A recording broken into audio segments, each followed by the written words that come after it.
Selamat berjumpa kembali Bapak Ibu, saudari-saudara umat beriman terkasih dalam Tuhan, salam sehat berlimpah berkat. Hari Rabu tanggal 23 April 2025 dalam oktav Paskah. Saya Magus Cesar mengajak saudari-saudara merenungkan kutipan Injil Lukas bab 24 ayat 13 sampai 35.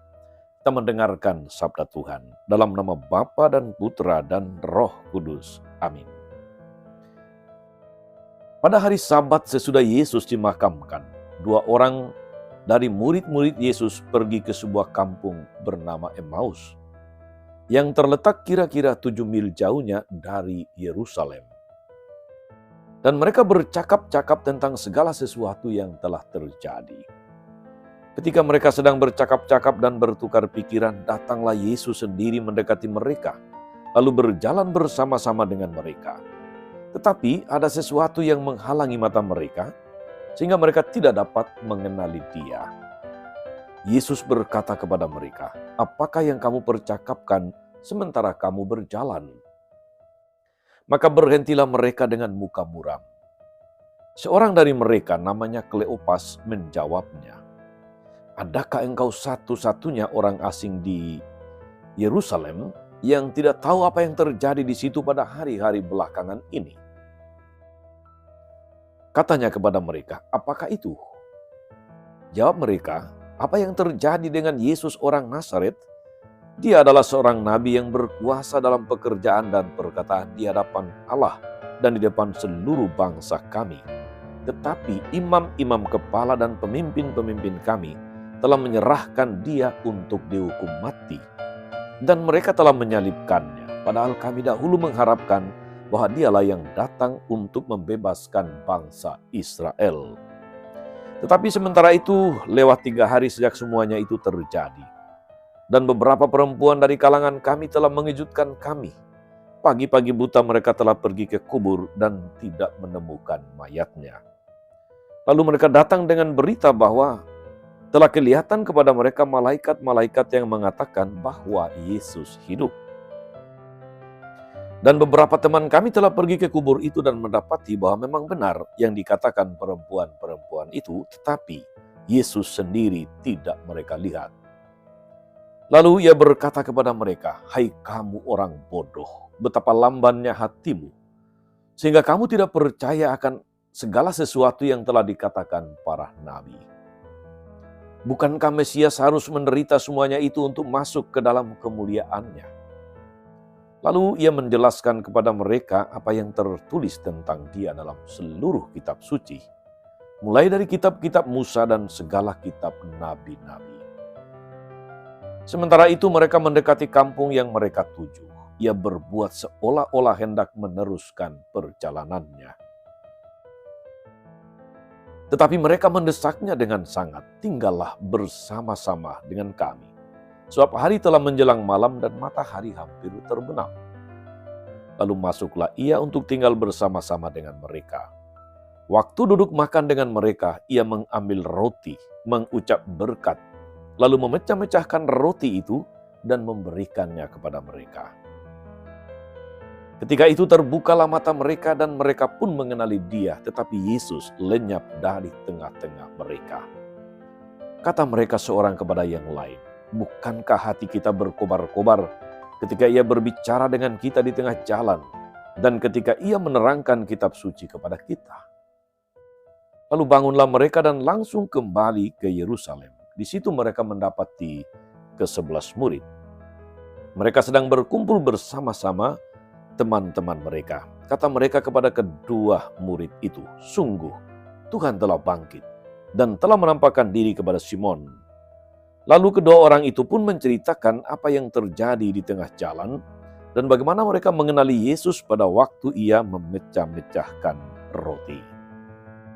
Demikianlah sabda Tuhan. Bapak, Ibu, saudari-saudara umat beriman terkasih dalam Tuhan kita Yesus Kristus.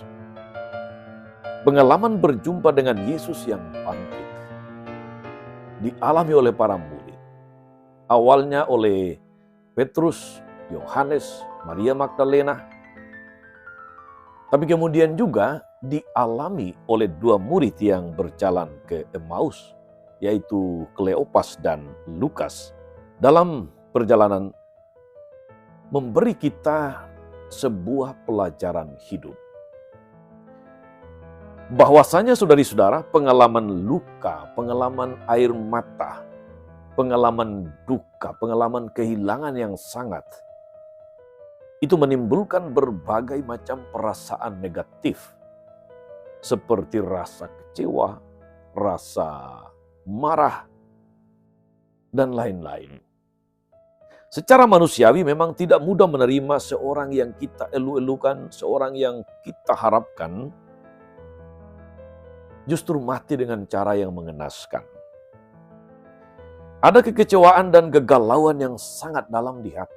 Ada pergumulan berat di sana. Namun, larut dalam perasaan-perasaan negatif seperti itu kerap membuat kita tidak menyadari kehadiran nyata Allah di dalam hidup kita. Segala sesuatu menjadi tidak jelas, nampak gelap. Kita tersandra oleh perasaan galau, oleh pergumulan, dan tidak mau membuka hati untuk menyambut hari esok atau masa depan yang cerah. Saudari-saudara, umat beriman yang diberkati Tuhan, dua murid yang pulang ke Emmaus larut dalam perasaan kecewa. Sehingga mereka tidak menyadari ada Tuhan yang menyertai mereka, berjalan bersama, bercakap-cakap dengan mereka. Yesus hadir berjalan bersama dengan mereka. Ia membiarkan mereka menumpahkan seluruh isi hati, seluruh katakanlah unek-unek mereka, seluruh pergumulan mereka. Tetapi satu hal menjadi sangat penting untuk kita. Dia tidak hanya membiarkan mereka menumpahkan seluruh isi hati, seluruh pergumulan mereka tentang Yesus yang mati di kayu salib, dan bahkan jenazahnya tidak ditemukan lagi di kubur. Tetapi dia menerangi pengalaman mereka dengan kitab suci dan meneguhkan mereka dengan memecah-mecahkan roti. Atau boleh saya katakan, meneguhkan mereka dengan ekaristi, dengan perjamuan. Pada saat itulah saudara-saudari, mereka kemudian sadar bahwa Yesuslah yang menyertai mereka dalam perjalanan, bahwa mata mereka menjadi terbuka untuk mengenali Dia justru ketika Dia memecah-mecahkan roti, mengucap berkat, lalu membagi-bagikannya. Itulah ekaristi. Maka saudari-saudara umat beriman terkasih dalam Tuhan, kita pun yang seringkali tidak pernah lepas dari pengalaman kecewa, pengalaman galau, pengalaman penuh dengan pergumulan atas masalah-masalah yang terjadi, pun ikut diteguhkan oleh Injil hari ini. Bahwa seringkali terjadi saudara-saudari ketika kita mengalami perasaan-perasaan negatif oleh karena masalah, oleh karena pergumulan, oleh karena perselisihan, oleh karena harapan yang tidak kesampaian, atau oleh macam-macam situasi yang membuat kita kemudian mungkin marah, mungkin kecewa, mungkin emosi. Mungkin juga memilih untuk menyerah. Kita diteguhkan bahwa ada Yesus yang senantiasa berjalan bersama dengan kita. Dan secara nyata saudari-saudara, Yesus kita jumpai, kita kenal, ketika kita memecah-mecahkan roti, ketika kita ambil bagian di dalam perjamuan ekaristi. Yesus secara nyata hadir di dalam ekaristi, meneguhkan seluruh hidup kita. Maka, saudari-saudara, betapa berbahagia, betapa beruntungnya kita memiliki ekaristi yang kita rayakan tiap-tiap hari atau tiap-tiap minggu. Sebab di sanalah saudara-saudari kita berjumpa dengan Dia. Kita diteguhkan oleh sabdanya. Sehingga seluruh pengalaman pengalaman kita hari-hari, entah suka dan duka, untung malang, entah perasaan happy atau justru ketika penuh dengan perasaan negatif, pergumulan dan sebagainya, kita mendapatkan terang. Kita diteguhkan di dalam Ekaristi. Moga-moga saudari-saudara umat beriman terkasih dalam Tuhan, kita senantiasa menyadari Tuhan yang tidak henti-hentinya membuka hati kita untuk mengalami kasih-Nya, untuk mengalami kehadiran-Nya. Di dalam Ekaristi kita mengalaminya sehingga saat ini, mulai saat ini, dan terus selama-lamanya. Moga-moga saudari-saudara, Anda yang sedang mengalami barangkali pergumulan-pergumulan, entah ringan ataupun berat, entah sakit yang berkepanjangan, doa sudah tak henti-hentinya disampaikan kepada Tuhan untuk macam-macam situasi. Jangan pernah kehilangan iman. Jangan pernah kehilangan harapan, sebab Yesus yang telah menderita, mati, dan bangkit untuk kita, setia menyertai kita dalam setiap langkah hidup. Para murid Emmaus tidak dibiarkan begitu saja oleh Tuhan. Dia meneguhkan mereka dengan sabda dan Ekaristi atau perjamuan. Demikianlah kita saudari-saudara. Moga-moga setiap kali kita merayakan Ekaristi, kita sadar Tuhan sedang berjalan bersama kita. Tuhan sedang meneguhkan pengalaman-pengalaman yang kita jumpai, yang kita alami dalam hidup ini. Moga-moga hati kita juga senantiasa berkobar-kobar dan penuh sukacita mewartakan Dia yang senantiasa tidak meninggalkan kita. Dia yang selalu berjalan bersama kita. Dia yang meneguhkan kita di dalam Ekaristi Kudus. Bagaimana Dia perintahkan, lakukanlah ini sebagai kenangan akan daku. Tuhan Yesus memberkati kita dalam setiap situasi dan kondisi hidup kita. Amin. Tuhan Yesus Kristus, kami bersyukur karena Engkau tidak pernah meninggalkan kami berjalan sendirian.